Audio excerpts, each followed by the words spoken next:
Es que ha sido muy evidente, ha sido de verdad y muy deshonesto intelectualmente, ¿no? Ahí, a pesar de que uno a veces quisiera, digamos, por el ideal democrático que toca respetar a los medios de comunicación, que la libertad de prensa, pero ya cuando hay un intento deliberado por varios medios de comunicación, por varios periodistas, desde lo más protervo y lo más grotesco, que es la actitud de Vicky Dávila, por ejemplo.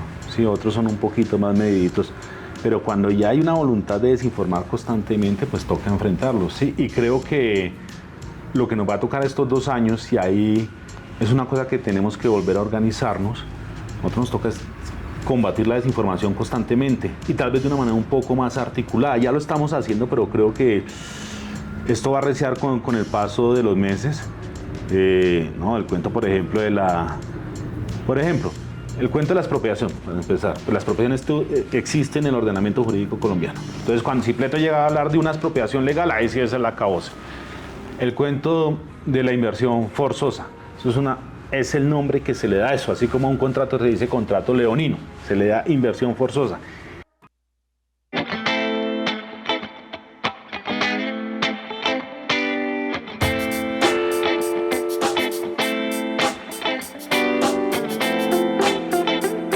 Bueno, bienvenidos nuevamente a mi canal de YouTube. En esta oportunidad estamos con el señor Inti Asprilla, que hay que decir, se ha dado la pela, ha estado ahí muy pendiente de lo que pasa con la izquierda.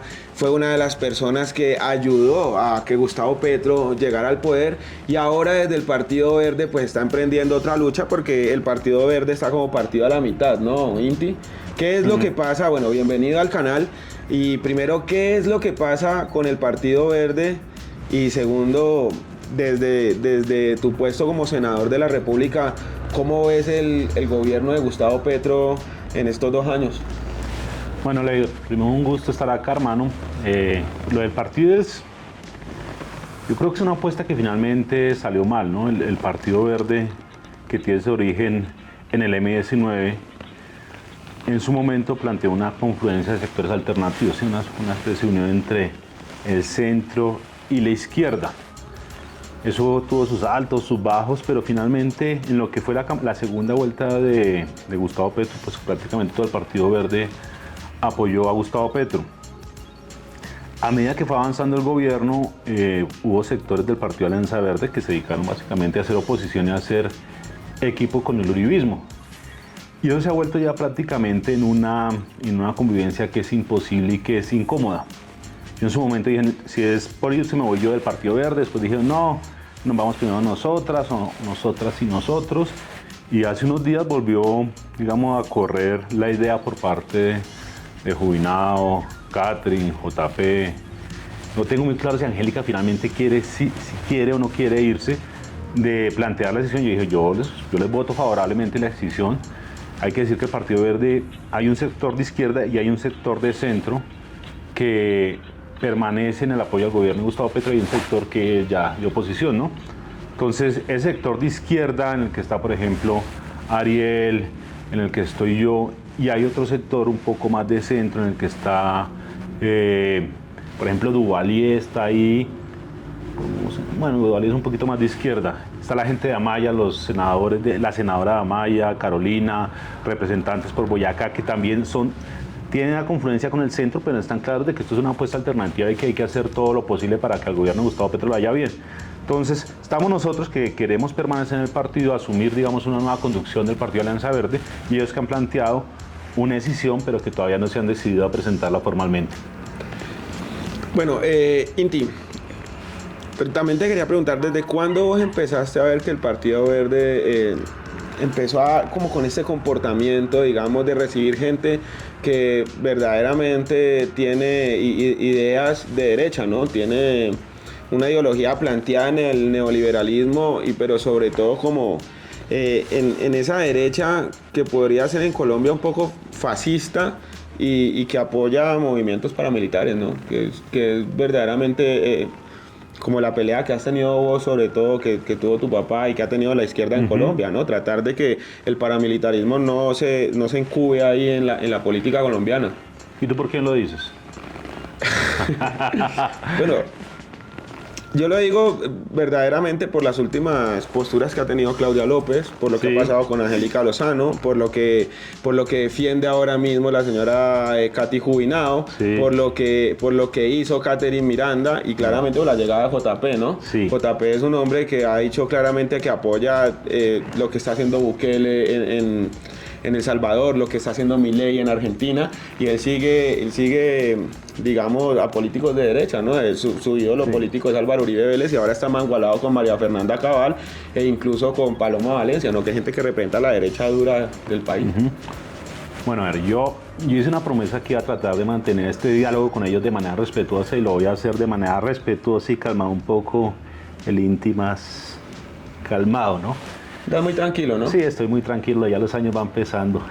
Entonces, lo de JP no, lo de JP primero, yo creo que JP no puede negar que él se vendió con un discurso y salió haciendo otra cosa, ¿sí? JP en campaña, pues parce, yo felicité a JP cuando salió. Dije, no, pues era un hombre que en su momento fue uribista, pero después dijo que era uribista arrepentido, que estuvo apoyando el paro nacional, que, mejor dicho, le declaraba la guerra al uribismo. Y después terminó amangualado con el uribismo. Yo se lo he dicho a él, uno en la política se define por con quién hace equipo y a quién enfrenta. Y usted dijo que iba a enfrentar al uribismo y acá lo que lo vemos haciendo equipo con el uribismo y enfrentándose a nosotros. Entonces, digamos, el cambio de posición política de JP entre el JP elecciones y el JP electo, pues es innegable. Y ahí sí, digamos, uno no puede asegurar, uno nunca acaba de conocer a las personas, ¿no? Pues llegó al Partido Verde, aparecía un tipo que había sido uribista, que era uribista arrepentido y que quería una agenda de cambio y finalmente pues terminó siendo un opositor de los más férreos al gobierno de Gustavo Petro. Lo de Claudia Angélica también es complejo porque uno cuando empezó, yo entré al Partido Verde en la misma época que Claudia Angélica y a pesar de las diferencias y todo el cuento, pues uno recordaba a la Claudia que había luchado contra el paramilitarismo. Claro, en el Congreso. Antes del Congreso. Cuando ella se lanza, ella hizo su camino gran parte luchando contra el paramilitarismo, su camino político, ¿sí? Y nadie pensaba que iba a terminar, digamos, de esa manera. Lo de Claudia ya es un poco más complejo, ¿no? Porque ella va de un lado para otro, ¿no? De un lado para otro. Ella finalmente se fue del Partido Alianza Verde, ahí queda Angélica. Angélica, que también es la misma cosa, uno puede tener una relación un poco cordial con ella, pero llegan los momentos decisivos. Por ejemplo, apoyó la reforma pensional decididamente y a lo último se salió, ¿sí? Porque no le gustaba la vigencia. Entonces son tipos de cosas que ya uno se va dando cuenta que no hay posibilidad de convivir. Vamos a ver si le encontramos solución. Yo espero que ellos presenten la decisión. Si ellos no presentan la decisión, la voy a presentar yo. Y esperemos que para las próximas elecciones ya es una cosa, ni siquiera es una cosa de darnos palo. O sea, no tiene una lógica que estemos en el mismo partido porque ya somos muy diferentes. Vos decís que JP Hernández se hizo elegir con un discurso y una vez llegó al Congreso de la República, al senador, cambió el discurso. ¿Sentís que pasó lo mismo, digamos, con Katy Jubinao? ¿O con la señora Miranda? ¿Crees que hay algo ahí? Es muy complejo, también, digamos, lo de Catherine Miranda, pues Catherine fue mi fórmula, usted también la apoyó. Sí, claro. ¿sí? Y todos, digamos, constatamos que Catherine finalmente tomó su decisión de irse completamente del proyecto.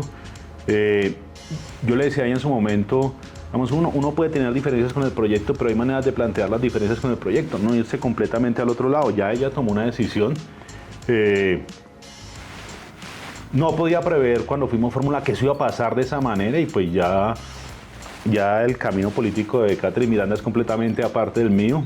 Lo de Jubinao también, ¿no? Jubinao uno tenía unas dudas, pero veía confluencias, pero ya es que lo que se da cuenta hoy en día es que no quieren ninguna confluencia. ¿Sí? Ni el diálogo, nada. No quieren diálogo, o sea, como que le salga la más mínima cosa bien al gobierno está mal. ¿Sí? Entonces claro, que salió la pensional, pero es que no debía salir porque la vigencia. Otro ejemplo así, por ejemplo, la ley de la justicia agraria es necesaria y meten una teoría para que vaya completamente mal. ¿Sí? O sea, yo como expropiación, ¿no? Anteriormente digamos, eso fue expropiar esa fue una de las rupturas que tuvimos con Catherine. A ver, la expropiación existe en el ordenamiento jurídico colombiano. Lo que pasa es que en materia agraria se utiliza muy poco. Pero yo digo, bueno, por ejemplo, acá expropiaron, a la gente de Capú la expropiaron para hacer un metro, ¿sí? Sí. Y hay tierras que no están produciendo, que la misma ley 160 de 1994 dicen que establece la figura de la expropiación, y ella, tomando un poco la onda también de personas que fueron del gobierno como Cecilia, cree que eso es una expropiación expresa y que eso afecta, digamos, el ordenamiento constitucional. Yo estoy completamente apartado de esa postura. Creo también, y eso se lo he dicho al gobierno, que no hay que centrarnos tanto en la problemática de tierra. La problemática de tierra es importante, ¿sí? Y el gobierno ha avanzado en las tierras, o sea, es el gobierno que más ha adjudicado tierras a campesinos. Que ha devuelto también. Y que ha devuelto. Pero eso también es, digamos, una crítica que le hago constructiva al gobierno.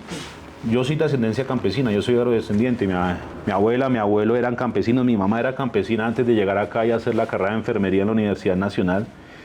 Y uno, cuando está conectado con el campo, se da cuenta que la tierra no es suficiente. O sea, la tierra sí, pero usted no come tierra, y hay todo un problema de productividad, de extensión tecnológica, de rentabilidad del campo, y creo que el gobierno tiene que... Sí es importante la cuestión de la tierra, pero hay que meterle sobre todo a la productividad. Hay que empezar a centrar mucho en los proyectos productivos. Lo que quiere decir es como no solamente devolver la tierra y dejar al campesino... Sí. Hay que centrarse en hacer producir la tierra, porque tú dedicas toda la energía única y exclusivamente a esta pelea, que es importante, ¿sí? Pero no le dedicas una cosa que ya es un poco más ejecutiva, administrativa, como hacer producir la tierra, pues al final no vas a ver los resultados. ¿Y qué quiere, digamos, el bogotano, el caleño?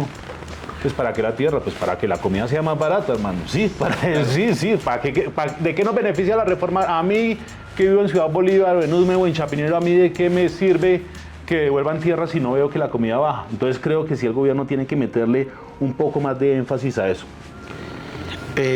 Hago una salvedad ahí. Vos dices que yo había apoyado a Catherine Miranda, pero claro, Miranda había mostrado una cara, sobre todo cuando enfrentó a Karen Abudinen con la denuncia de los 70.000 millones de pesos. No, es que todos apoyamos a Catherine en su momento. Y Gubinao empezó también, digamos, cuando trabajó con Carlos Caicedo, a tomar una postura también de izquierda, ¿no? Y en campaña mostraron que estaban en pro de este gobierno, y uno pensaría que cuando Petro fue presidente iban a ser parte de la coalición en favor de las reformas, sobre todo que ella ya sabía que iba a proponer Petro.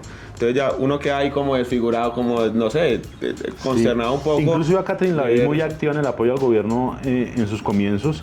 Uno puede tener críticas al proyecto, pero ya irse completamente en contra del proyecto sí es una cosa muy compleja. Pero vuelvo a decir, ojalá, no sé, Juvenal, pues uno a veces también con los años tiende a tratar de... ablandar. No ablandar, sino de buscar que las cosas vayan mejor. Yo espero que algún día puedan volver a haber confluencias con ese sector que igual es necesario, ¿no? O sea, para vencer al uribismo los necesitamos a ellos. En su momento los necesitamos, no sé. Si no quieren ser uribistas, ¿no? Si no quieren ser uribistas. Bueno, Inti, vos has estado muy activo siempre en favor de lo que representa Petro políticamente, ¿no?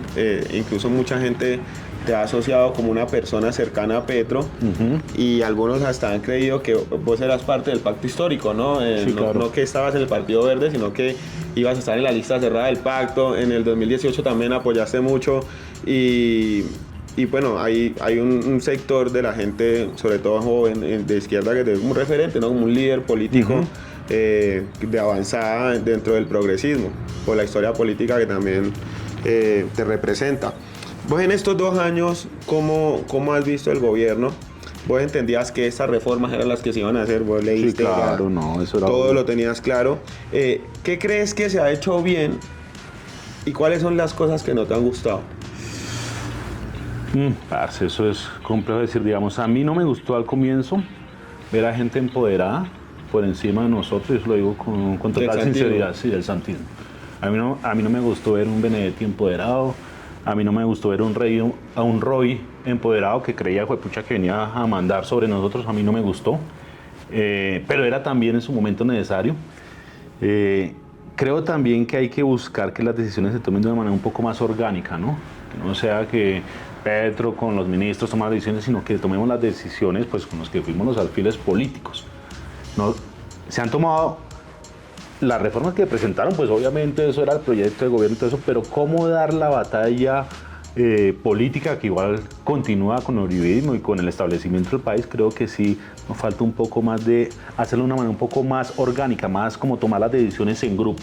Y creo que es un reto que tenemos la nueva izquierda, porque también, esto yo lo digo con toda sinceridad y también, digamos, con todo respeto al presidente, esto ya no se trata de Petro, ¿no? Esto se trata del proyecto político de izquierda y la tesis que nos vendieron que acá nunca podía gobernar alguien que no fuera de ellos, ¿sí? Y nos corresponde a nosotros demostrarle que no, que sí se está gobernando, que se han cometido errores, que han habido cosas que a uno le duelen, sí, los escándalos a uno le duelen, lo de la unidad, lo de la Unidad Nacional para la Gestión de Riesgos y Desastres. Eso duele muchísimo, pero se asumió la responsabilidad política del hecho, ¿no? Y no nos vamos a quedar en... Ellos quisieran que nos quedáramos hablando únicamente de eso, no. Hubo eso, se asumió la responsabilidad política, se está asumiendo la responsabilidad política, pero a la vez el gobierno sigue y sigue y sigue avanzando. Entonces, el mensaje que yo le doy a la izquierda, esto ya no se trata solamente de Petro, sino cómo seguimos, cómo apoyamos por la causa y cómo vamos a seguir apoyando por la causa, porque es que acá el fascismo está a la vuelta de la esquina, ¿no? O sea, en los años que yo llevo interesándome por la política, pues Álvaro Uribe, él es prácticamente descansó un poquito y vuelve, ¿no? Descansa un poquito y vuelve. Y lo que vimos con Duque fue muy duro y esperamos que por el bien del país que eso no vuelva a suceder.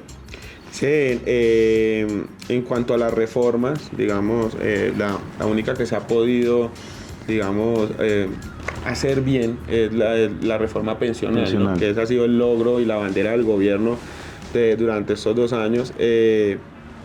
¿Por qué crees que hay una posición tan férrea de parte de la oposición, sobre todo con la reforma a la salud? Y cuando digo parte de la oposición también hablo de los miembros esos del Partido Verde, o sea, mucha gente del Partido Conservador, sobre todo de ahí, de Cambio Radical, del Centro Democrático y del Partido Verde, se han opuesto férreamente al tema, sobre todo de que no desaparezcan las EPS, ¿no? De que el dinero no se tercerice a través del modelo que presentan las EPS, que fue el modelo que trajo Álvaro Uribe Vélez al país.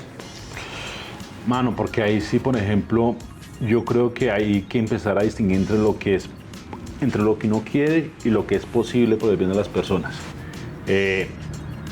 Haber planteado la desaparición de las EPS en un comienzo le dio a esta gente gasolina un poco con el discurso del caos, ¿no? Es mejor malo conocido que bueno por conocer, uy, se va a acabar esto, ¿qué pasa con los que vivimos en las ciudades? Que mal que bien tenemos un sistema de salud. Entonces yo creo que el reto hacia futuro es lograr una reforma que, si bien no sea la que uno quiere, logre mejorar en algo las cosas que se pueden mejorar. Y el reto también, y eso es una cosa que uno va aprendiendo con los años, pero también a veces me dice, uy, usted está como calmado, sí, porque uno se va dando cuenta que si quiere hacer las cosas, toca buscar acuerdos. Toca buscar acuerdos porque sencillamente no somos una mayoría absoluta en el Congreso de la República, ¿no? Entonces, eso de la reforma pensional demostró que, a pesar de que uno tiene diferencias con parte del establecimiento colombiano y parte del establecimiento colombiano que entiende que hay reformas que toca hacer, ¿sí? Entonces, la reforma pensional entendían que tocaba hacerla, que eso era inviable en el mediano y largo plazo, mantener un sistema como el que teníamos de una competencia desigual entre la pensión de prima media y la pensión de ahorro privado.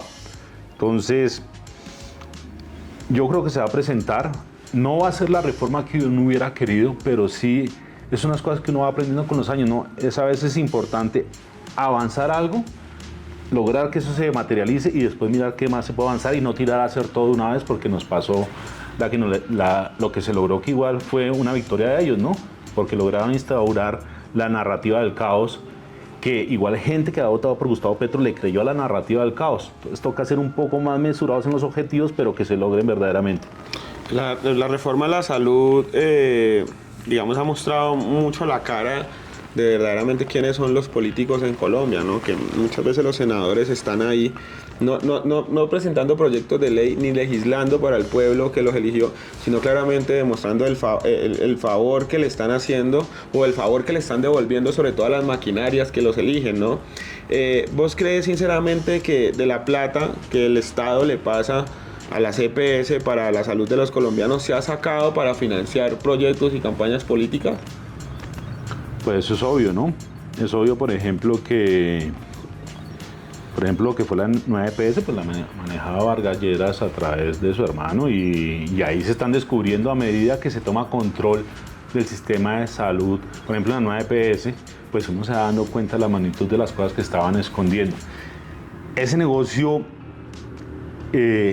toca intereses muy grandes. El negocio es mucho más grande que lo que era el negocio de las pensiones y por eso también la oposición fue mucho más férrea. Entonces eso se ha ido develando. El mismo Wilson ahí sacó las denuncias demostrando cómo eso era una realidad y lo que nos dejó a todos un poco perdidos fue, por ejemplo, la posición de Katy Jubinado en su momento, ¿no? Porque uno esperaba una Katy Jubinado que... Más sólida con sí, el discurso contra el CPS, ¿no? O más conciliadora, es que vuelvo a decir, uno incluso puede, mire, por ejemplo, nosotros para sacar fracking, que finalmente se hundió en Cámara, pero para sacarlo en Senado nos tocó conciliar cosas, nos tocó buscar como puntos medios. Yo no veía en Katy Jubinado una actitud como de buscar puntos medios, sino simplemente era echar vainazos. Sí, uno entiende el juego, hay juegos políticos en que uno juega únicamente a la confrontación porque no quiere que salga nada, y ese fue el juego político de Katy Jubinado. ¿Vos crees que se va a lograr hacer la reforma a la salud en estos 2 años que quedan de gobierno? Yo creo que sí. No, vuelvo a decir, el gobierno, y eso también lo ha hecho en las reuniones que han hecho de socialización, ya es muy enfático en decir que las EPS como tal no desaparecen, que se le ponen unos límites a las EPS, que se busca arreglar un problema que existe y es que no es lo mismo el sistema de salud en Bogotá, en Cali, que el sistema de salud, no sé, en un pueblo de Nariño, por ejemplo, o en el Chocó, por ejemplo, no es lo mismo. Entonces, yo creo que es una posibilidad seria. Las mismas EPS se han dado cuenta que el sistema como tal tenía falencias que les impedía continuar, ¿sí? O sea, el sistema estaba debilitado desde su interior y yo sí veo una posibilidad. También está la llegada de otro santista, que es Cristo, que ha hecho el trabajo, y yo veo con buenos ojos y con optimismo la posibilidad de que se llegue a un acuerdo. ¿Te cayó bien la llegada de Cristo? Es que yo le decía a Cristo, cuando nos reunimos, ahí estaba Angélica, me acuerdo, y estaba el viceministro. Le decía, 8 años después volvemos a reunirnos. Yo era oposición en su momento al gobierno de Santos, pero en lo que fue la paz lo apoyé decididamente.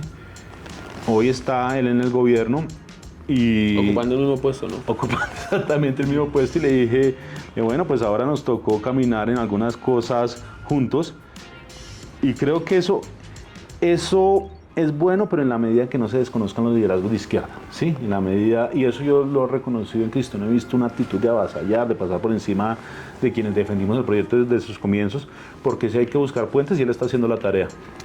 Mira, cuando vos decís santismo, quiere decir que en el gabinete de Gustavo Petro, digamos, cuando escogió sus primeros ministros, dentro de esos ministros estaba Alejandro Gaviria. Uh-huh. Alejandro Gaviria fue ministro de Salud en el gobierno de Juan Manuel Santos, el que más duró, sí, 6 años, y después pues pasa a ser candidato presidencial en estas últimas elecciones, pero también Gustavo Petro lo elige como ministro de Educación. Alejandro Gaviria no alcanza a durar 1 año y sale todo lo que él alguna vez predijo, ¿no? Que el gobierno se iba a desarmar, que iban a cambiar los ministros, que Petro iba a gobernar a través de Twitter. En algún momento se sintió que estaba pasando eso. Uh-huh. ¿Por qué crees que Alejandro Gaviria es un fiel opositor de la reforma a la salud cuando él, siendo ministro de Salud en el gobierno de Santos, prácticamente planteaba los mismos problemas que está planteando Gustavo Petro ahora? O el gobierno de Gustavo Petro. Las fallas de las EPS, sobre todo. Pero él sí defendía mucho el sistema de salud, y digamos que le reconoce uno a Alejandro Gaviria. Uno le reconoce a Alejandro Gaviria que por lo menos no es un facho, ¿sí? Eso sí. Pero aquí vino y lo dejó claro. Sí, ¿no? Sí, él no es un facho, sí.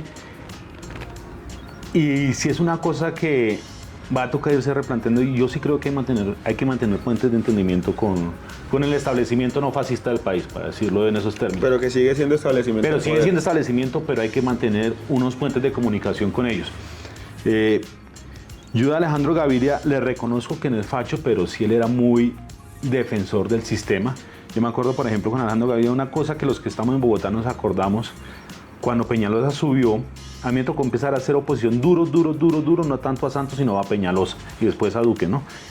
Cuando Peñalosa subió acá, de un momento a otro acabaron con el sistema de ambulancias que había. Y yo le decía a Gaviria, que era en su momento un señor, ¿y usted por qué no intervino como máxima autoridad?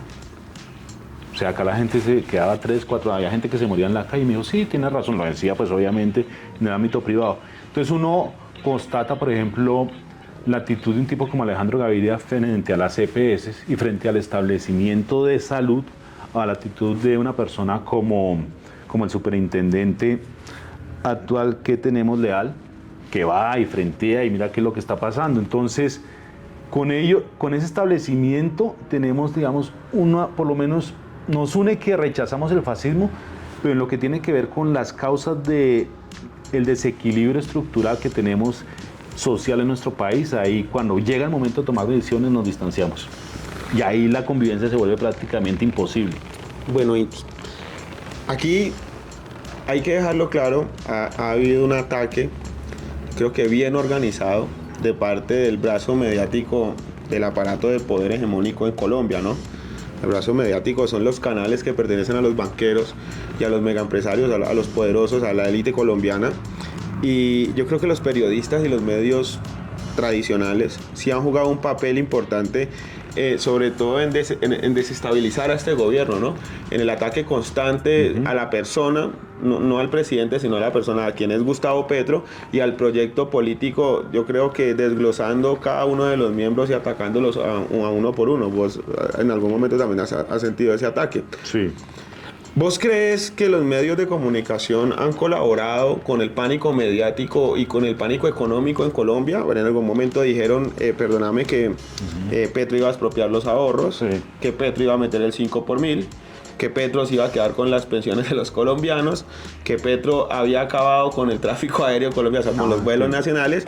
Y lo último que dijeron es que Petro había quebrado Ecopetrol también. Son cosas que, digamos, si la gente no estuviera medianamente informada a través de los medios independientes, ya este país hubiese entrado en caos, ¿no? Digamos, si estuviéramos en los años 90, sí, claro. el país hubiera colapsado. Para vos, ¿qué crees que está pasando ahí con esos periodistas y cuál es el papel que ellos están jugando realmente acá? Es que ha sido muy evidente, ha sido de verdad... Y muy deshonesto intelectualmente, ¿no? Ahí, a pesar de que uno a veces quisiera, digamos, por el ideal democrático que toca respetar a los medios de comunicación, que la libertad de prensa, pero ya cuando hay un intento deliberado por varios medios de comunicación, por varios periodistas, desde lo más protervo y lo más grotesco, que es la actitud de Vicky Dávila, por ejemplo. Sí, otros son un poquito más mediditos. Pero cuando ya hay una voluntad de desinformar constantemente, pues toca enfrentarlo, ¿sí? Y creo que lo que nos va a tocar estos 2 años, y ahí es una cosa que tenemos que volver a organizarnos, nosotros nos toca combatir la desinformación constantemente, y tal vez de una manera un poco más articulada. Ya lo estamos haciendo, pero creo que esto va a arreciar con el paso de los meses. No, el cuento, por ejemplo, el cuento de la expropiación, para empezar. Pues la expropiación existe en el ordenamiento jurídico colombiano. Entonces, cuando Petro llega a hablar de una expropiación legal, ahí sí es la cabosa. El cuento de la inversión forzosa, eso es el nombre que se le da a eso, así como a un contrato se dice contrato leonino, se le da inversión forzosa. Y ya una vez están diciendo cosas tan groseras como que era que Petro cogía los ahorros de la gente. Pero que sacaban la plata del banco, sí, ¿no? Y iba Miguel Uribe por ahí a decirle a la gente, ¿usted le daría sus ahorros a Petro? Entonces es una máquina de manipulación ya muy, muy grotesca. Y ahí, paradójicamente, hay un espacio otra vez mucho más grande para que los medios alternativos y para el accionar político, ¿no? Porque estamos en el primer gobierno de izquierda del país y al comienzo, digamos, uno estaba como un poco, ¿cómo nos organizamos? Y al comienzo la gente como que le bajó un poco y dijo, ya se le ganó el uribismo, listo, ya. Y después vino, digamos, los problemas por los medios, y después las mismas personas que apoyan el proyecto empiezan a darse cuenta, oiga, pero no es cierto que el país esté en el peor de los escenarios posibles, que estemos viviendo en la inmunda, no es cierto que Petro está haciendo todo mal, no es cierto que quiera acabar el país, no es cierto que estemos como Venezuela. Y ahí mucha gente ya está diciendo, no, yo no escucho medios de comunicación, es una constante en la calle, ¿no? Uno se encuentra a alguien y le dice, uy, por favor, hagan contenido, porque es que la desinformación que hay en los medios de comunicación es muy grosera. Ahí hay grados, vuelvo a decirlo, ahí hay grados. Esta es de lo más evidente, que es Vicky Dávila, que pues, yo creo que es candidata presidencial.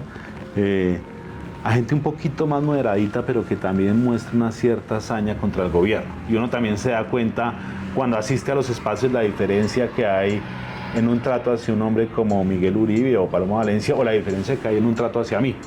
Uno lo siente. Eso es una realidad que es imposible negar. Mira, cuando vos decís que Vicky Dávila es candidata presidencial, y claramente ella está en campaña, ¿no? Se nota, faltan 2 años para que se caiga el gobierno de Gustavo Petro, y ella ya está haciendo campaña, ella ya está yendo, digamos, a conferencias, ella está siendo financiada por la billetera de los Zielinski, y Revista Semana es una plataforma, digamos, de proselitismo hacia la campaña de Vicky Dávila. ¿Por qué crees que gritan dictadura? Gritan que aquí no hay libertad de expresión, que Petro efectivamente está engrosando todo para que se ataquen a los medios de comunicación, pero al mismo tiempo ella es tan deshonesta de hacer campaña política. Es la primera vez en Colombia que estamos viviendo esto, ¿no? Que un político decididamente decida utilizar el ejercicio periodístico para hacer política, para hacer campaña presidencial. Un periodista, perdón. Es que lo de Vicky también es una cosa que uno se va replanteando, ¿no? Porque yo iba a los espacios de Vicky Dávila, por ejemplo. Vos eras muy... Sí, claro, yo a los espacios, yo traté de interceder cuando hubo ahí el primer choque, porque yo veía, uno iba a los espacios de Vicky y uno no sentía... ¿Primer choque cuál? ¿Entre ella y yo? Sí, digamos, cuando empezó a ser evidente la agenda política de Vicky, sí. Y ella me llamó y todo eso, yo tenía un trato respetuoso con ella. Pero yo creo que la llegada de Gustavo Petro al poder exacerbó todos los demonios internos que tenía el establecimiento, ¿sí? Y que escondían en cierta manera por un pudor y por mantener, digamos, una apariencia democrática y un tono mesurado. Entonces, lo que se le critica a Vicky no es que sea candidata, sino que desde la barrera del periodismo quiera mantener como, oiga, a mí no me pregunten nada porque yo soy la periodista, pero yo sí puedo cuestionar todo porque soy la periodista, ¿sí? Y no me digan a mí que soy candidata cuando para todos es evidente que es candidata. Yo quedaría absolutamente sorprendido si Vicky Dávila no es candidata. Yo creo que las probabilidades superan el 90%. ¿Crees que va a ganar? No creo que vaya a ganar. Yo creo que por más que el uribismo se sienta como ensalzado en este momento, con la morada arriba, yo creo que este país no va a volver a caer en lo mismo. ¿Crees que Vicky Dávila está siendo deshonesta al hacer esto? Yo diría una deshonestidad intelectual, una deshonestidad en el debate, ¿sí? Y eso también es una cosa que se va perdiendo en la política. O sea, uno un poco cuando estudia, digamos, yo soy abogado, estudia argumentación y todo eso, cree mucho como en lo que es un debate, ¿no? Yo hago mi argumentación, el otro hace su argumentación, me contraargumenta. Eso ya no existe. Entonces las posibilidades de tener un debate democrático con Vicky, pues no las hay. Nulas, ¿no? No las hay. Yo le diría a Vicky, listo, estamos finalmente en una democracia, si usted quiere ser candidata puede ser democracia, pero trate de asumir el debate democrático de una manera verdaderamente democrática, ¿sí? Bájese del pedestal de la periodista, acepte que usted es un actor político que tiene intenciones políticas y en vez de actuar desde la barrera, pues debata de igual a igual con quienes somos sus contendores políticos. Claro, porque lo que ella está haciendo es algo como ir a todo lado a decir, no, es que Colombia está a punto de convertirse en Venezuela, Colombia está atravesando un cambio hacia el comunismo, tenemos que salvar a Colombia, ¿no? Pero nunca un debate serio, ¿no? Nunca ella se sienta a argumentar, bueno, estás diciendo que Colombia va a ser un país comunista, ¿por qué? Estás diciendo que Petro va a convertir a Colombia en Venezuela, ¿por qué? Exactamente. Entonces, eso es lo que se le critica a ella, no que haga política, no que sea una periodista que decida hacer política, porque eso es normal. Lo que se le critica es ella eso. Oiga, tengamos un debate democrático de igual a igual y no trate de tener una ventaja desde el periodismo. Vos has sido muy cercano, digamos, a los generadores de contenido, youtubers, influenciadores, que han mostrado una orientación hacia la izquierda de Colombia, ¿no? Que han dejado clara una postura desde que crearon sus canales o desde el contenido que decidieron hacer mucho antes de que Gustavo Petro fuese presidente de la República. Y digo cercano porque has apoyado, digamos, con tweets, digamos, a la viralización del contenido, has estado presto para las entrevistas, o sea, nunca te has negado, ¿no? Como a ese espectro de comunicación. ¿Has visto que los periodistas han estado atacando mucho a estos generadores de contenido, llamándolos bodegueros, llamándolos prepagados y demás? Pero también se ha visto que algunos generadores de contenido sí han firmado contratos con el gobierno, ¿no? Sí. Sí han decidido, digamos, hacer parte del equipo de comunicaciones del gobierno directamente, pues, a través de contratos. Primero te voy a preguntar, ¿estás de acuerdo con que hayan firmado contratos, con que se hayan aliado ya directamente al gobierno a través de contratación? Y segundo, ¿por qué crees que esos periodistas atacan tanto a estos generadores de contenido, metiéndome a mí entre ellos, ¿no? Entre los generadores de contenido, no entre los que han firmado contratos? Yo voy a decir lo siguiente, tanto los que se autodenominan periodistas como el influenciador son actores políticos, ¿sí? Lo que pasa es que, digamos, en teoría el periodista trata de tener una cierta neutralidad, pero lo cierto es que todos son actores políticos. Y tanto es así, y un actor político ineluctablemente pues tiene que vivir de algo, ¿no? Sí. Pues toca trabajar, no estamos no somos comunistas, digámoslo de esa manera, nos toca buscar el dinero, ¿no? Y ahí hay una hipocresía bastante grande, ¿sí? Porque, no sé, un tipo como Gustavo Gómez, la misma semana, pues también reciben fondos del Estado y los reciben a través de la pauta, ¿sí? Y un gobierno también tiene la necesidad de dar a conocer sus logros, y mucho más un gobierno como el de Gustavo Petro, que es un gobierno antiestablecimiento. Entonces, lo que yo le diría a esos periodistas que tratan de estigmatizar el ejercicio del influenciador político de izquierda es que al fin y al cabo, así como yo creo que es mucho más honesto ir y firmar es decir, yo fui un activista, influenciador, etcétera, pero en este momento decidí trabajar comunicando al gobierno. Yo creo que eso es mucho más honesto, ¿sí? Decirlo de frente, a decir, ay no, yo soy imparcial, neutral, yo soy un bien pensante, yo actúo desde mi ejercicio, yo soy la seriedad, como dice este tipo Néstor. Y por el otro lado, están recibiendo de los actores políticos que son afines a ellos, como por ejemplo Fico, ¿sí? O los gobiernos, o el gobierno de Duque, está recibiendo fondos públicos a través de la pauta. ¿Vos crees que hubo nóminas paralelas en el gobierno de Duque? Que se denunció en algún momento que el gobierno sacaba un presupuesto, claro, de la plata de los colombianos del erario para financiar periodistas, para hacer publireportajes y vender la idea de que el gobierno estaba bien, del gobierno de Duque. Pues es que fue muy evidente en su momento que los medios trataban de ser complacientes con el gobierno Duque, ¿sí? Y era evidente también Revista Semana en su momento, ¿no? Año de aprendizaje, etcétera. ¿Qué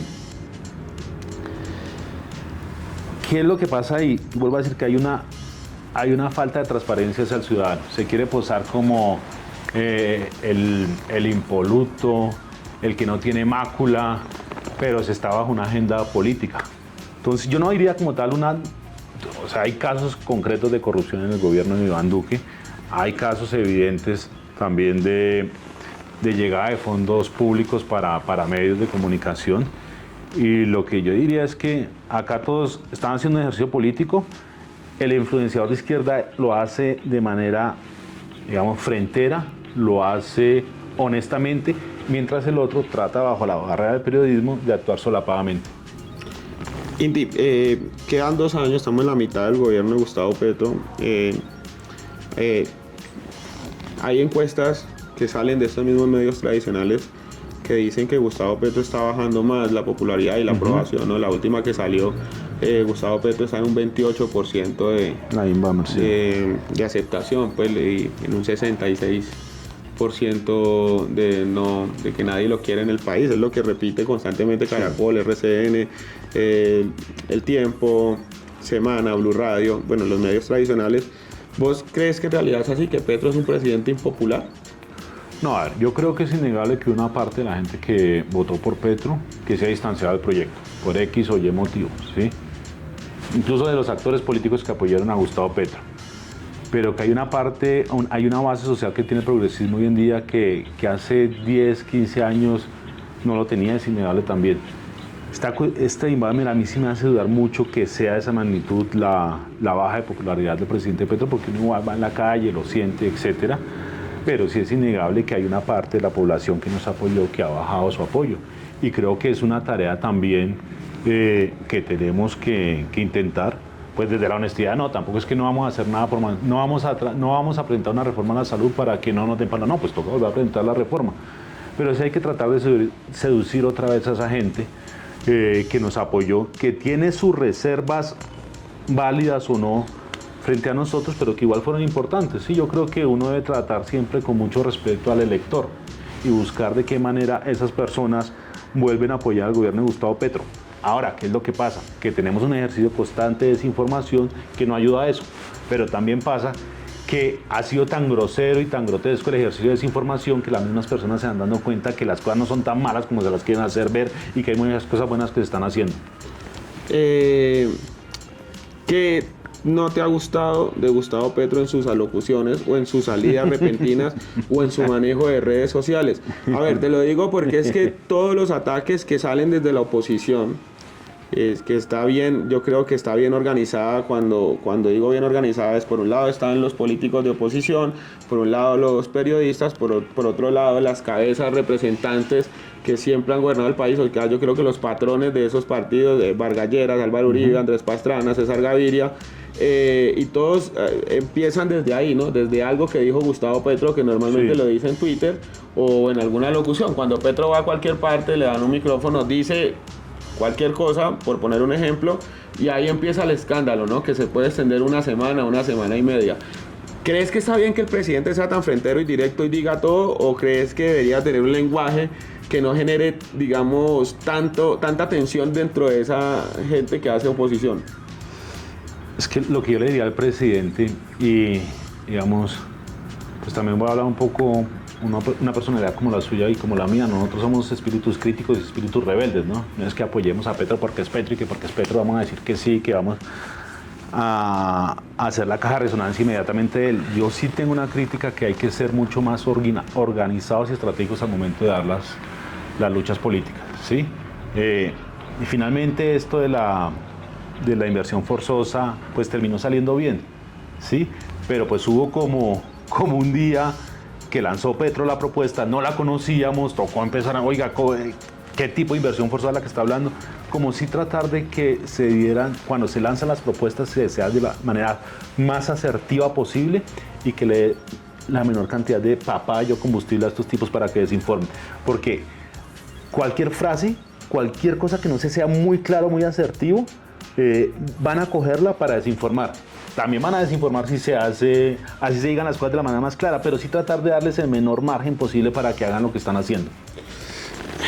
Bueno, ¿qué dices? Están muy... ¿Ah? Sí, es verdad que están muy tranquilos. ¿Está yendo a clases de yoga o algo así? No, los años, la paternidad. Inti, Gustavo Petro hace poco dijo que si él quisiera lanzarse de nuevo a la presidencia, ganaba. Sí. Que la derecha le tenía miedo, que los banqueros le tenían miedo, que el poder hegemónico le tenía miedo, que el periodismo activista de derecha también le tenía miedo. ¿Vos crees que si Petro se vuelve a lanzar, gana?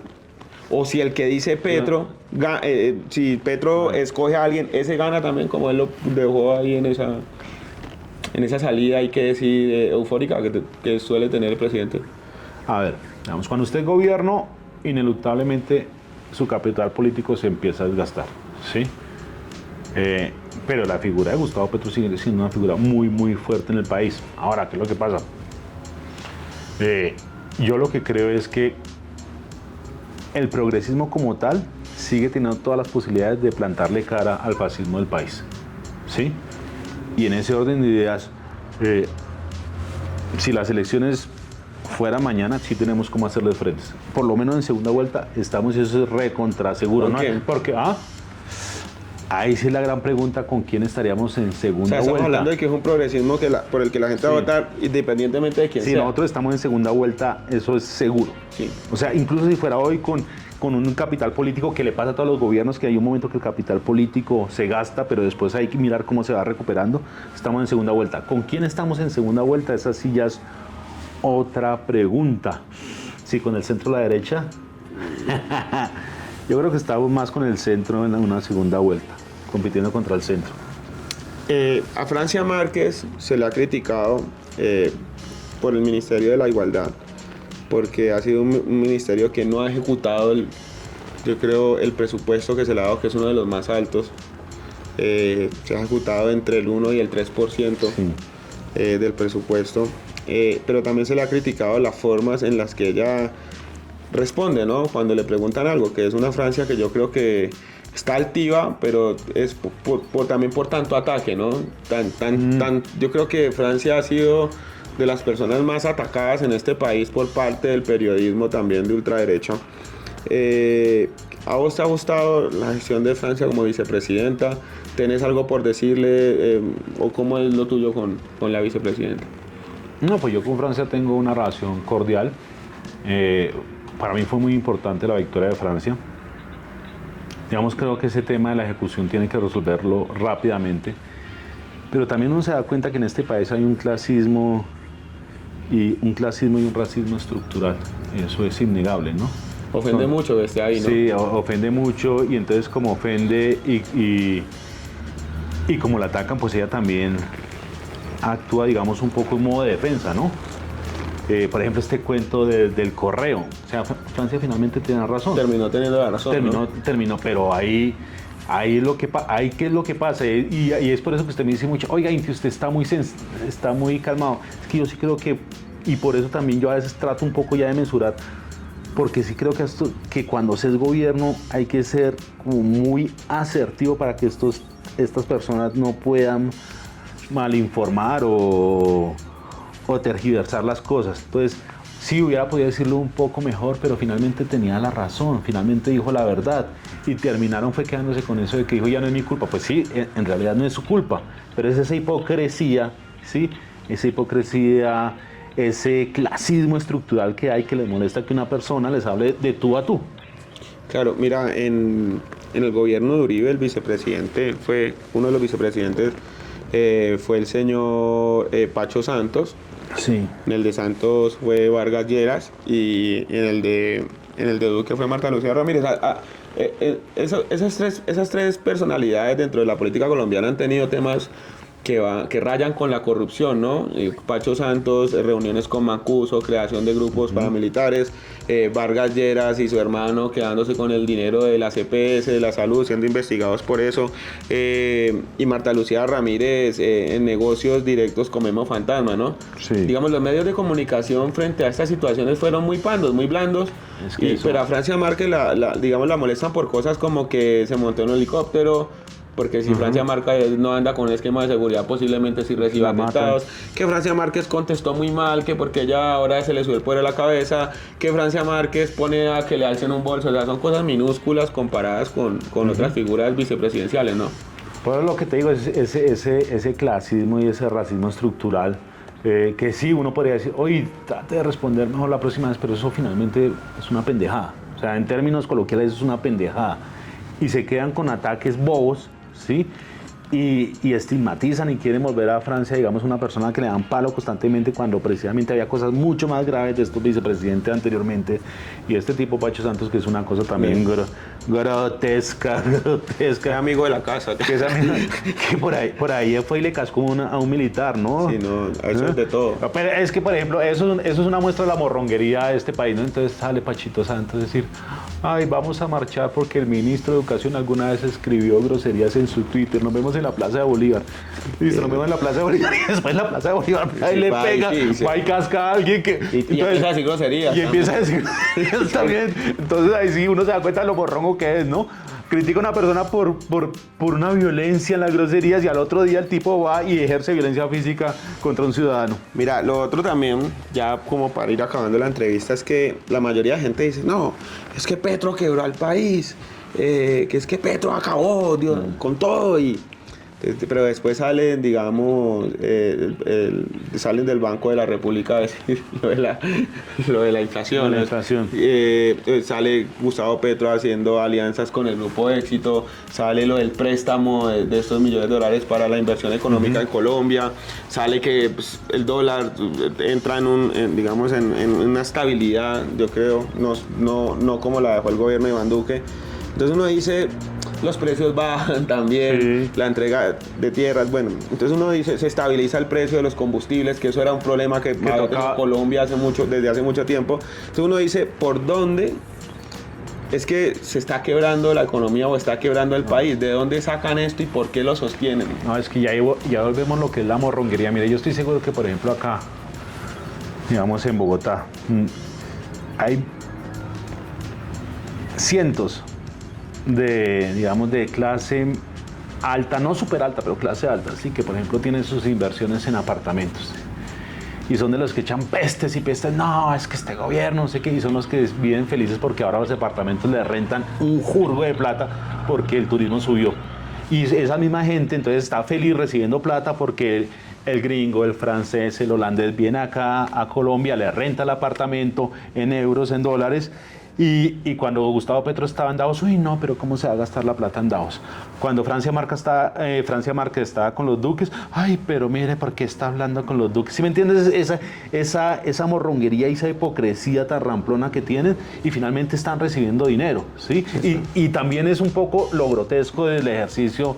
Una persona, por ejemplo, es muy grosero en eso María Fernanda Cabal, ¿no? Que vive diciendo que ¿comunistas de qué? Sí, y entonces viven alimentando como una especie de coco, ¿no? Así como cuando hace, no sé, en la época de nosotros, que cuando uno tenía 3, 4 años, entonces lo ahuyentaban con el coco, entonces ellos siguen tratando a los ciudadanos así, ¿no?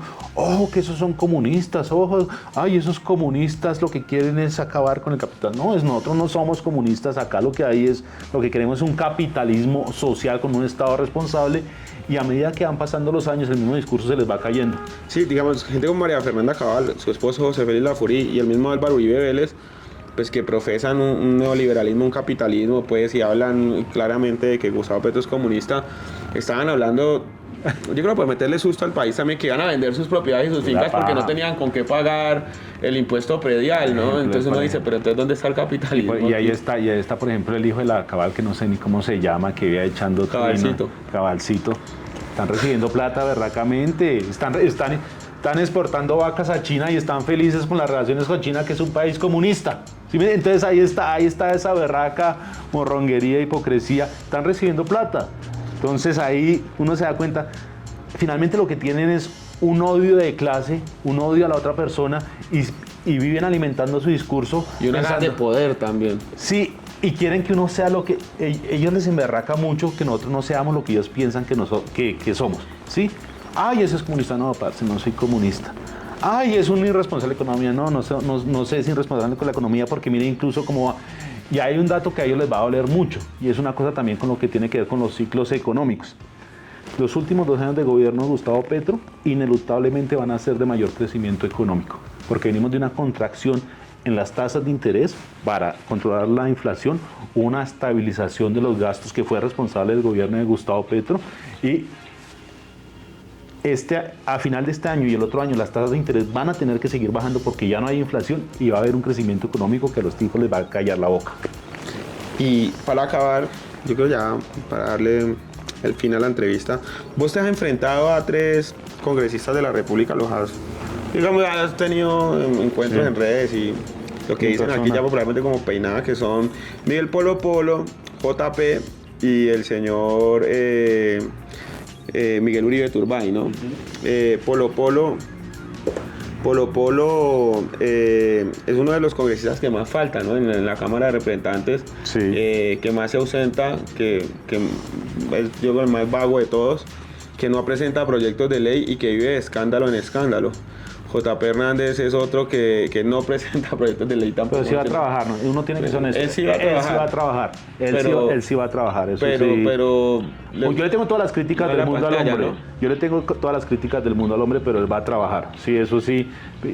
Eso se lo reconozco en medio de las diferencias, se lo reconozco que él va a trabajar ahora, que la calidad de su trabajo ya es una cosa que ahí sí que tenemos. Y el otro es Miguel Uribe Turbay, que hace poco dijo que los colombianos decentes y trabajadores tendrían que empezar el día a las 4 de la mañana, ¿no?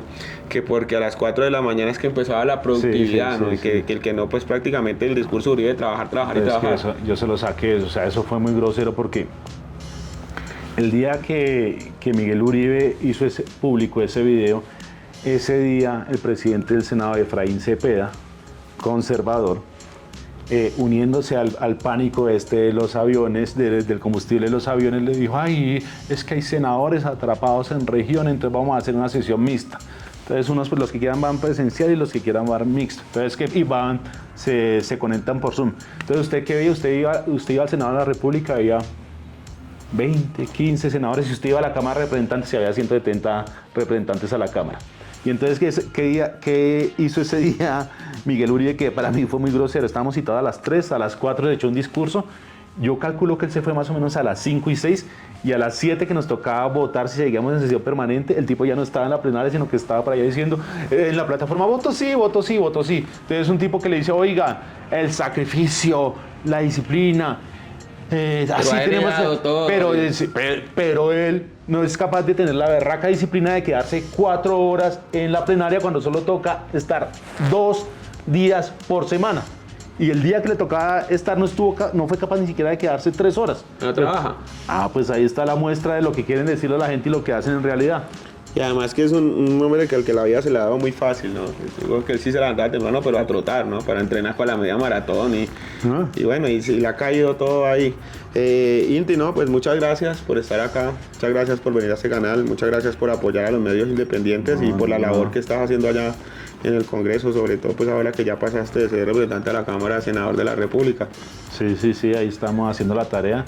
Importante, ahí sacamos la ley de democratización de la policía, que le decía que también es un poco de esta perspectiva que yo tengo de esta manera de hacer la política, que también es un avance, ¿no? No solamente estamos en la confrontación, sino, por ejemplo, yo cuando empecé a enfrentar el abuso policial y con los años me di cuenta que muchas veces el policía es injusto porque la misma institución es injusta con él. Entonces dije, oiga, lo primero que hay que hacer es, si una persona trata injustamente, va a replicar eso después. Entonces yo entendí que los policías es una institución clasista. El que tiene la luca, la plata, va a las escuelas oficiales, el que no le toca hacer el curso de patrullero. Entonces eso corregimos en parte eso con el proyecto de ley que acaba de ser aprobado y que ya fue sancionado. Y lo que viene ahora es el proyecto de ley que corrija las cosas que de todas maneras sigue permitiendo el Código de Policía para que haya exabruptos. Bueno, hermano, no. Muchas gracias. Muchas gracias. Está muy bien.